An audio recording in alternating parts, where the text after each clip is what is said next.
Hey everyone, and welcome back to Scarlet Sprites. Today we're going to take a look at the Area 51 Site 4 arcade machine that I just picked up, even though I have too many projects as it is.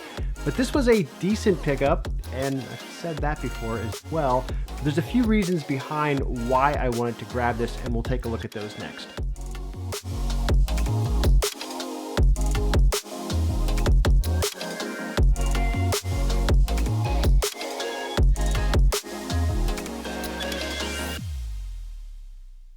Alright, Area 51 Site 4 arcade machine, and I don't think this game ever received a home port. You guys can fact check me on that one, but I think it's only the first and Maximum Force that came out for a few consoles. PlayStation, I believe, is one of those ports.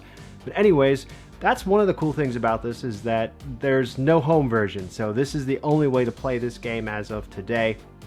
Now, if you remember a little while ago, I did pick up an Area 51 Site 4 that was in that weird pseudo blitz midway machine that I got at auction for, I think it was 150 bucks.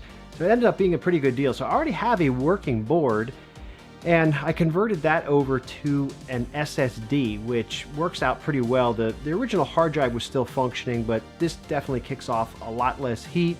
I replaced the fan on it. So overall, this board is fully done, best it can be as of today, because for whatever reason, the Area 51 Site 4 games do not run flash cards. I don't know why that is, but for whatever reason, they just don't work on this game. So when I went to pick up this machine, I had an early weekend. I was feeling pretty good about myself. It's, you know, an early Friday, got the afternoon off, head to Maryland to grab a new arcade machine. So it's always a little bit fun, and you got an extra spring in your step. You got the whole weekend ahead of you. And I look at this thing and I'm like, all right, it's relatively small. Just put my hands on these handle grips on the back, just tilt this thing towards myself, and wow, holy shit, this thing is, it's a lot heavier than I anticipated it being. I looked at the manual a little while later, 325 pounds. So this is up there with one of the more heavy machines, and it just doesn't look like it. It's very unassuming. The cabinet itself is somewhat short, honestly, and now it's got a big piece of glass up front. We'll take a look at that here in a second, but really, I got about 3 or 4 feet, and I really couldn't bear the weight of this thing. I had to stand it back up and put it on a cart. It is a heavy, heavy machine. Now, to put that into perspective, Terminator 2 that I'm working on now is also a big and very heavy machine. Looking at the manual, that's 300 pounds. So Area 51 Site 4, and I suspect Maximum Force and the other Area 51 game are, I think they're in the same cabinet, so also probably behemoths. I just never knew that. These things are 325 pounds. Definitely needed a cart to kind of angle and strap this thing and roll it out and get it up into the van, but this thing is heavy. All right, so you guys know I got a ton of projects happening in flight in the basement right now. Terminator 2 is the one that I'm probably closest to finishing. I do have that Dynamo HS5 apart that was supposed to be a dedicated CPS3 setup. I've hit some snags with that. That's probably a topic for another video. It's a little unfortunate, but I really didn't need another project. I mean, Open Ice, that's my big one. I want to get that done before the summer closes out and I lose the opportunity to be able to glue and paint machines. So I didn't need another project, and that's probably one of the key factors for picking this up. This machine, it really does not need a whole lot of work at all. It's in really good cosmetic condition. There are a few dings on the corners. The original art is scraped here and there like you would expect a machine that's almost 25 years old. But this isn't a candidate that you would strip down, you know, laminate or sand and repaint. It doesn't need any of that. You wouldn't want to ruin the original finish on this one.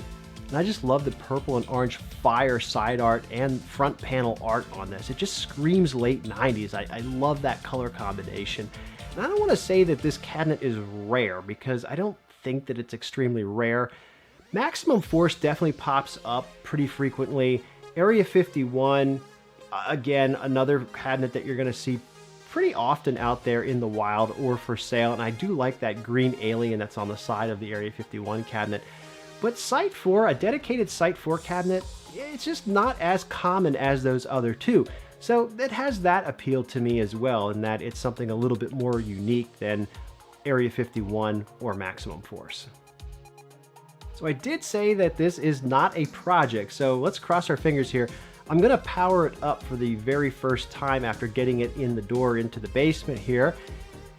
And yeah, well, we've got a monitor, but no game. It's not even playing blind at this point. Now I do have that working board that I talked about earlier, so what I'm gonna do just for elementary troubleshooting, we'll swap the board that's in here out for a known working one and see how that goes. So powering up with my known working board, and yeah, everything looks good here. Actually, the monitor looks really good. I was expecting to have to recap this, and I probably still will, but the monitor is nice and bright, pretty sharp, and good colors. So overall, this looks like a win so far. So the board that was in here that isn't working, I want to take a look at that, because if I can get that up and running, then I can sell that to offset the cost of this machine, which would be phenomenal. So I'm going to swap in the known working hard drive that I have. That's the easiest thing for me to do here. And yeah, I don't know. This doesn't look great. It's still giving me a black screen on the Astro City. So I have to make a few other adjustments here and see what else I can come up with. All right, so I won't bore everybody with the details here, but I basically just took the whole thing apart, cables and all, reconnected everything. I mean, this is Troubleshooting 101. Turn it off and turn it back on. Not quite the same thing, but you get the idea here.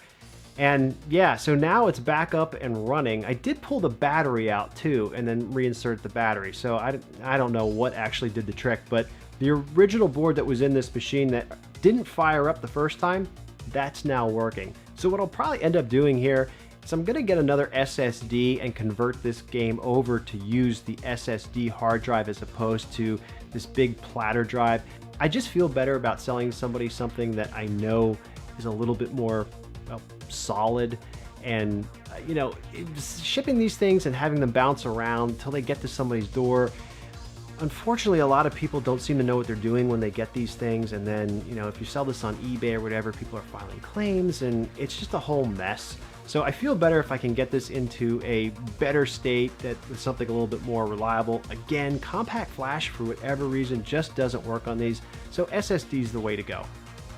All right, so the other reason that I really wanted this game, I've been looking for some way to make a dedicated light gun setup. So that's really the ultimate goal with this cabinet, is to turn this into a multi-light gun game. Now, I'm limited to the HAT pistols and the games that will use the HAT pistols that are connected here. I suppose that's not necessarily true if you wanted to get a little crazy with some of the wiring, some additional boards, and we're not going to get into that today though. And I'm quite honestly, we're talking about projects and things I don't have time for. That's probably one of the things that would trip me up on this. So for now, I'm only looking at games that use the HAT pistols. So my other Maximum Force and Area 51 board, obviously Area 51 Site 4 that's already in here, and I have a Lethal Enforcers board which I'll sneak inside here as well, and then it's a simple swap on the back just to reroute the guns to each of those boards, and the JAMA harness when I want to play a new game. Yeah, so I went back and forth on what cabinet to do that with. I started collecting these light gun games, and that was the ultimate goal. At some point, I wanted to find a cabinet to sneak all of those inside and be able to play different light gun games. Virtua Cop, unfortunately, I think somebody will probably ask about that. Virtua Cop 2, again, that game is just sitting here in a sad state of affairs. I gotta put that damn control panel back on the front of this and just have it up and running. Virtua Cop 2 does not use JAMA wiring. There's a whole bunch of connections in here for the Sega Model 2 board. You can run House of the Dead if you want, and I do from time to time. I think I've talked about that on the channel before, but that's really, without getting crazy with rewire. And there have been people I've seen have taken the wiring for Virtua Cop 2 and have JAMified it, and I just don't have the time to do that kind of thing. I mean, it's highly ideal if you want to do that, and I guess, you know, it makes this cabinet a lot more versatile once you do, but it's a huge pain in the ass to get to that point. So for me, Virtua Cop 2 cabinet runs Virtua Cop 2 and House of the Dead.